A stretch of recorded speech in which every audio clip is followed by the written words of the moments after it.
നല്ല പായസം ഉണ്ടാവും. ഷോ കൊതി അടക്കാൻ പറ്റുന്നില്ലടി, നമുക്ക് പോവാടി. ഞാനില്ല.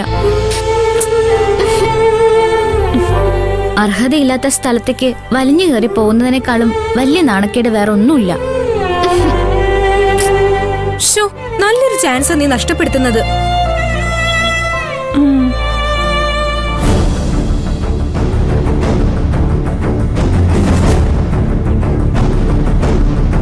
പ്ലീസ് എടി.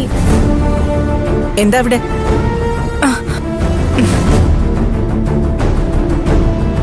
മറ്റുള്ളവര് പറഞ്ഞു വേണം ഞാൻ അറിയാൻ, അല്ലേ? മാഡം, ഗുണ്ടകളെയൊക്കെ നേരിടുക എന്ന് പറഞ്ഞ അതും അങ്ങോട്ട് ചെന്ന് കുറച്ചെങ്കിലും ജീവനി കൊതിയുണ്ടെങ്കിൽ അങ്ങനെ ചെയ്യോ? അത് മാഡം, ഞാൻ ജോലി ചെയ്യുന്ന ഗാർമെന്റ്സിന് ദോഷം വരുന്ന കാര്യമായതുകൊണ്ടാ. അതൊക്കെ ശരി തന്നെ. പക്ഷെ നിങ്ങൾ ഇവിടെ താമസിക്കുമ്പോ നിങ്ങൾക്ക് എന്തെങ്കിലും സംഭവിച്ചു പോയാ നിങ്ങളുടെ വീട്ടുകാർ എന്നോടല്ലേ ചോദിക്ക? ഇങ്ങനൊരു കാര്യത്തിന് ചാടി പുറപ്പെടുമ്പോ മീരയും ആയിഷയും ജെനീഫറും ഒക്കെ അത് ഓർത്തോ? ഞങ്ങളിൽ ഒരാൾക്കൊരു പ്രശ്നം വന്നാ ഞങ്ങൾ 4 പേരും ഒന്നിച്ചു നിൽക്കും മാഡം, എന്തെന്നെ സംഭവിച്ചാലും. അത് വേണം. എന്നിട്ട് നിങ്ങൾ എങ്ങനെയാ അവരുടെ കയ്യിൽ നിന്ന് രക്ഷപ്പെട്ടത്? ഞങ്ങളുടെ ഭാഗ്യത്തിന് PKR സാറും മകൻ കൈലാസും അവിടെ എത്തി. ലഞ്ച് കഴിക്കാൻ സാറ് ഞങ്ങളെ സാറിന്റെ വീട്ടിലേക്ക് ക്ഷണിച്ചിട്ടുണ്ട്. പക്ഷെ പാർവതിക്ക് താല്പര്യമില്ല. അതെന്താ പാർവതി? അദ്ദേഹത്തെ പോലൊരാൾ ക്ഷണിച്ചാ പോണ്ടേ? സാർ അങ്ങനെ കാര്യമായിട്ട് വിളിച്ചൊന്നും ആയിരിക്കില്ല മാഡം. എന്നെ പോലെയുള്ളവരെയൊക്കെ ആ സാറിനെ പോലുള്ളവര് വിരുന്നിന് ക്ഷണിക്കോ? അദ്ദേഹം ക്ഷണിച്ചെന്നല്ലേ പറഞ്ഞത്? ഞങ്ങൾ 4 പേരെയും ക്ഷണിച്ചതാ. ക്ഷണിച്ച സ്ഥിതിക്ക് പോണം, ഇല്ലെങ്കിൽ മര്യാദ കേടാ. അങ്ങനെ പറഞ്ഞു കൊടുക്ക മാഡം. പോയിട്ട് വരൂ പാർവതി. ശരി മാഡം, പോവാൻ ഞങ്ങള്.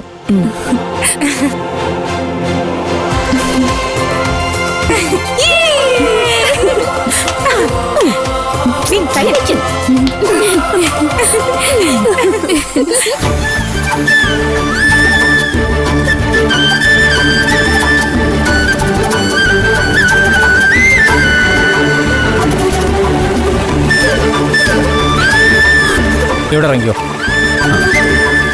ഇവിടെയാണോ അവളുടെ വീട്? വീട് ഇവിടെ അടുത്ത് തന്നെയാണ്. പാലം കയറി ഇറങ്ങി കുറച്ച് മുന്നോട്ട് പോയിട്ട് ആരോടെങ്കിലും ചോദിച്ചാൽ മതി. പാർവതിയുടെ വീട് ചോദിച്ചാൽ ആരും പറഞ്ഞിരിക്കും കേട്ടോ. ശരി.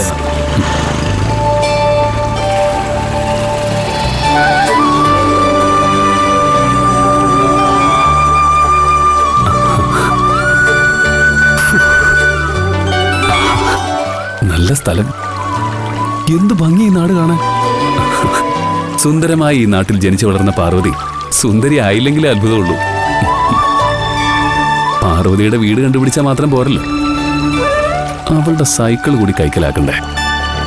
സത്യം തുറന്നു പറഞ്ഞ ഇവിടുത്തെ നാട്ടുകാരെല്ലാരും കൂടി എന്നെ തല്ലാൻ വന്നാലോ? ഓടി രക്ഷപ്പെടാനുള്ള വഴിയും അറിയില്ല. വരുന്നിടത്ത് വെച്ച് കാണാം.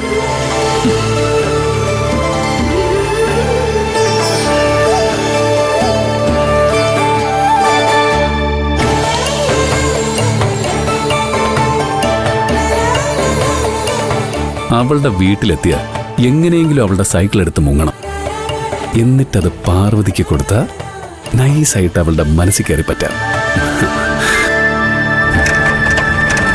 അയ്യോ അയ്യോ അയ്യോ ചേട്ടാ, അയ്യോ അയ്യോ മാർക്കോ, വണ്ടിക്ക് ബ്രേക്ക് ഇല്ല. അയ്യോ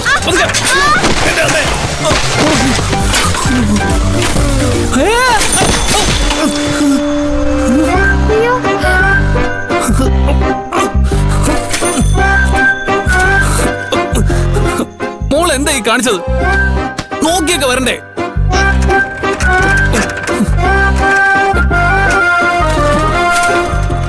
ഞാൻ നോക്കി തന്നെയാ വന്നത്. അതുകൊണ്ടല്ലേ മാർക്കോ ചേട്ടാ എന്ന് ഞാൻ വിളിച്ചു പറഞ്ഞത്. ചേട്ടൻ അറിഞ്ഞിട്ടല്ലേ?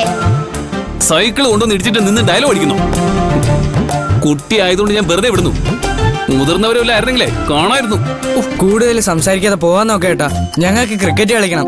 നിങ്ങൾ ആള് കൊള്ളാലോ. എന്നെ സൈക്കിൾ ഇടിച്ചിട്ടിട്ട് ഒരു കൂസലും ഇല്ലല്ലോ ആർക്കും. എന്തെങ്കിലും പറ്റുമെന്ന് പോലും ചോദിക്കുന്നില്ല. ക്രിക്കറ്റ് കളിക്കണം അത്രേ.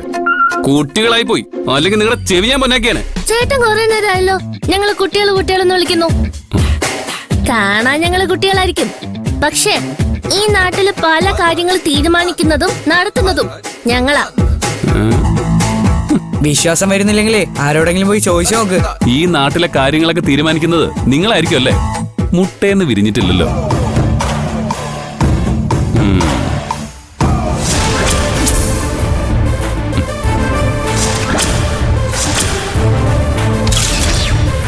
മിന്നൽ തേടിയ വള്ളി കാലി ചുറ്റി എന്ന് പറയുന്നത് ഇതിനെയാ. ഇത് പാർവതിയുടെ സൈക്കിളാ. അപ്പൊ ഇവരായിരിക്കും അവള് പറഞ്ഞ അപ്പുവും അമ്പാടിയും നീതു. അപ്പു മുട്ടയെന്ന് വിരിഞ്ഞിട്ടില്ലാത്ത നീയാണോ ഈ നാട്ടിലെ കാര്യങ്ങളൊക്കെ തീരുമാനിക്കുന്നത്? ഇവന്റെ പേര് നിങ്ങൾക്ക് എങ്ങനെ അറിയാം? ഇവന്റെ പേര് മാത്രമല്ല, നിന്റെ പേരും എനിക്കറിയാം. അമ്പാടി. നീതു. എന്റെ പേരും അറിയോ? എല്ലാവരുടെ പേരും അറിയാം. ഇത് പാർവതിയുടെ സൈക്കിളല്ലേ? ചേട്ടൻ പണിക്കരാണോ? പ്രശ്നം വെച്ച് നോക്കുന്ന? പ്രശ്നം വെച്ച് നോക്കാതെ തന്നെ എനിക്ക് എല്ലാരും അറിയാം. അതെങ്ങനെ? എന്റെ ജോലി എന്താന്ന് അറിഞ്ഞാലേ നിങ്ങളെല്ലാരും ഞെട്ടും. ഞെട്ടാൻ വെടിക്കെട്ട് പൊട്ടിക്കലാണോ ചേട്ടന്റെ ജോലി? അല്ല, കളക്ടർ ഓഫീസിലെ എന്റെ ജോലി ക്ലർക്കാ. നീതു എന്റെ മേത്ത് സൈക്കിൾ ഇടിച്ചില്ലേ? ഞാനത് റിപ്പോർട്ട് ചെയ്താ പോലീസ് വന്ന് നിങ്ങളെല്ലാരെയും പിടിച്ചോണ്ട് പോകും. ഞാനത് റിപ്പോർട്ട് ചെയ്യണോ? ഞാൻ മനഃപൂർവ്വം ഇടിച്ചതല്ല ചേട്ടാ, സൈക്കിളിന് ബ്രേക്ക് ഇല്ലാത്തോണ്ടല്ലേ. തൽക്കാലം ക്ഷമിച്ചിരിക്കുന്നു. ഞങ്ങളുടെ പേരെങ്ങനെയാ മനസ്സിലായത്? അത് പറ. കളക്ടർ ഓഫീസിൽ ജോലി ചെയ്യുന്ന ആളെന്തിനാ ഇവിടെ വന്നത്? നിങ്ങളെ കാണാൻ തന്നെ. ഞങ്ങളെ കാണാനോ? പാർവതി കളക്ടർക്ക് ഇടയ്ക്കിടയ്ക്ക് ഓരോ പരാതി അയക്കാറില്ലേ? ആ പരാതികൾ ഞാനാ കളക്ടർക്ക് വായിച്ചു കൊടുക്കാറ്. അതെന്താ കളക്ടർക്ക് വായിക്കാൻ അറിയില്ലേ? നിന്നെ പോലീസിനെ കൊണ്ട് പിടിപ്പിക്കും ഞാൻ. അയ്യോ ചേട്ടാ വേണ്ട. ആ കത്തുകളൊക്കെ വായിച്ചു കഴിഞ്ഞപ്പോ അതയച്ച പാർവതിയെ കുറിച്ച് വിശദമായിട്ട് അന്വേഷിക്കണമെന്ന് എനിക്ക് തോന്നി. എന്തിന്? കാരണമൊന്നുമില്ല, വെറുതെ അങ്ങനെ തോന്നി. അന്വേഷിച്ചപ്പോഴാ അവൾക്ക് നീതു എന്നും അപ്പു എന്നും അമ്പാടി എന്നും പേരുള്ള ഫ്രണ്ട്സ് ഉണ്ടെന്ന് മനസ്സിലായത്. പിന്നെ മിന്നൽ എന്ന സൈക്കിൾ കണ്ടപ്പോ അത് നിങ്ങളാണെന്ന് ഞാൻ ഉറപ്പിച്ചു. ഞാൻ പറഞ്ഞത് മുഴുവൻ ഈ പൊട്ടന്മാര് വിശ്വസിച്ചു. ഇനി എങ്ങനെയെങ്കിലും ഈ സൈക്കിളും കൊണ്ട് ഇവിടുന്ന് മുങ്ങണം. ഞങ്ങളെ കാണാൻ വന്നതെന്നല്ലേ പറഞ്ഞത്?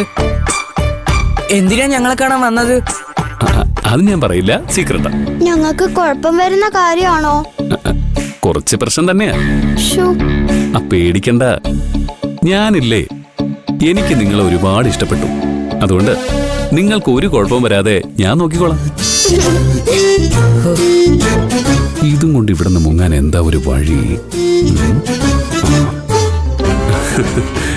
ഞാൻ സൈക്കിൾ ഓടിച്ചിട്ടേ കുറെ കാലമായി.